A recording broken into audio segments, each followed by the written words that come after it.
Assalamualaikum warahmatullahi wabarakatuh.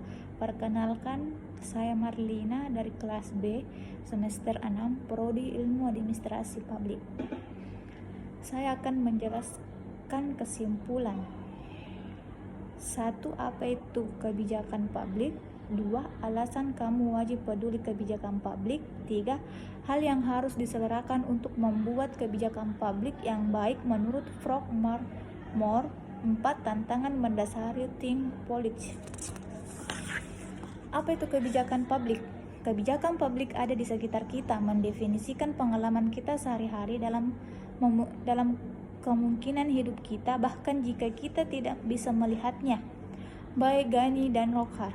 Artinya, sebagai bagian dari warga negara sistem politik dunia dan sekaligus bagian dari peradaban masyarakat modern, kita akan senantiasa bersentuhan dengan sekilas. Memang kebijakan publik itu sendiri tidak hadir dengan sendirinya secara konkret di depan kita atau secara fisik. Seperti halnya kita kalau melihat pemotretan dan perabaan benda-benda yang ada di sekitar kita, entah itu berupa bahan pangan dalam segala jenis, buku, bahan ajar, mobil, atau gedung perkantoran bertingkat. Namun dalam kehidupan modern dewasa ini, siapapun diri kita tentu pernah mendengar, menyaksikan, mengalami, dan mungkin merasa sendiri berbagai peristiwa yang dampak bisa terjadi ibarat pisau bermata dua. Ada yang menyenangkan dan ada yang sama sekali tidak menyenangkan. Contoh dampak positif dari hasil kebijakan publik, misalnya biaya fiskal untuk berkepergian ke luar negeri yang dulu kita bayar mahal dihapus, atau pengen dong jalan-jalannya, hahaha.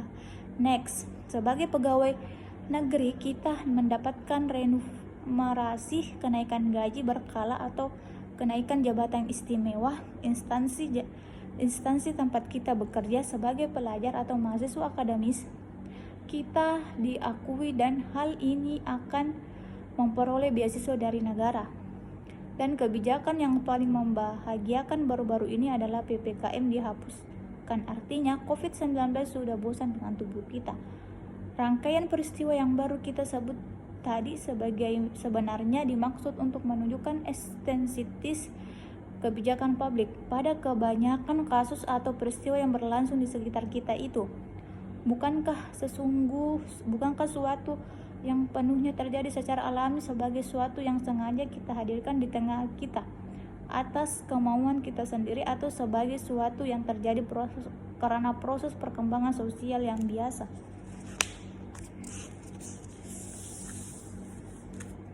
Dua, alasan kamu wajib peduli kebijakan publik. 1. Kebijakan publik memengaruhi kehidupan kita sehari-hari, mulai dari langit yang kotor karena polusi, tarif ojek online, tagihan listrik, sampai penggunaan media sosial, semuanya diatur oleh kebijakan publik.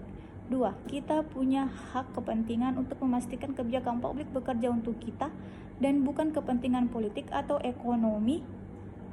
Sebagai negara demokrasi, kita punya hak untuk memilih dan memastikan bahwa pemerintah memprioritaskan kesejahteraan kita dan membuat keputusan terbaik untuk rakyatnya.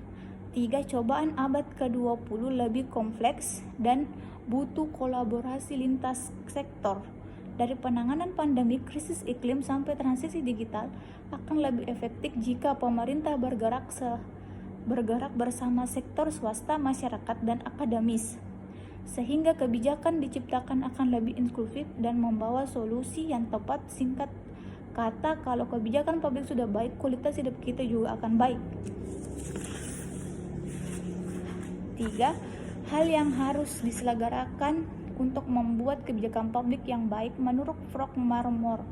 1. Berlandaskan analisis dan bukti kalau kebijakan tersebut akan berdampak positif bagi kesejahteraan masyarakat luas. 2. Dirancang sesuai dengan kapasitas operasional sehingga benar-benar dilaksanakan, bukan cuma harus di atas tapi tidak terrealisasi. 3. Mendapat dukungan politik dari berbagai pangkuan kepentingan, salah satunya melalui proses yang berpartisipasi. Sayangnya kalau kita berkaca dari bukti anekdotal sejak tahun 1998, berbagai kebijakan publik di Indonesia belum memenuhi faktor di atas karena kebijakan ini masih kurang berorientasi dampak. Misalnya, naskah akademik yang mestinya dijadikan landasan pengajuan rancangan undang-undang pada akhirnya akan jadi kebutuhan administrasi pelengkap, atau malah kebijakan seringkali dibuat karena formalitas atau tren, padahal seharusnya dilandaskan ilmu pengetahuan.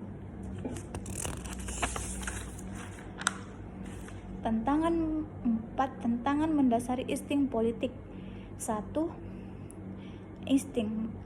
Melalui insting kami menyajikan analisis praktis dan berkualitas sebagai kerangka dan inspirasi bagi pemangku kebijakan. 2. Akademik. Dengan akademik kamu membuka pintu bagi profesional muda di sektor publik, swasta, dan sipil untuk menambah pengetahuan teknis dan strategi tentang kebijakan publik. 3. Community. Lewat community kami membuka ruang bagi masyarakat untuk berpartisipasi dan berhimpun dalam topik-topik kebijakan publik. Ingat, dengan kebijakan publik yang baik, kualitas hidup kita juga akan baik. Wassalamualaikum warahmatullahi wabarakatuh.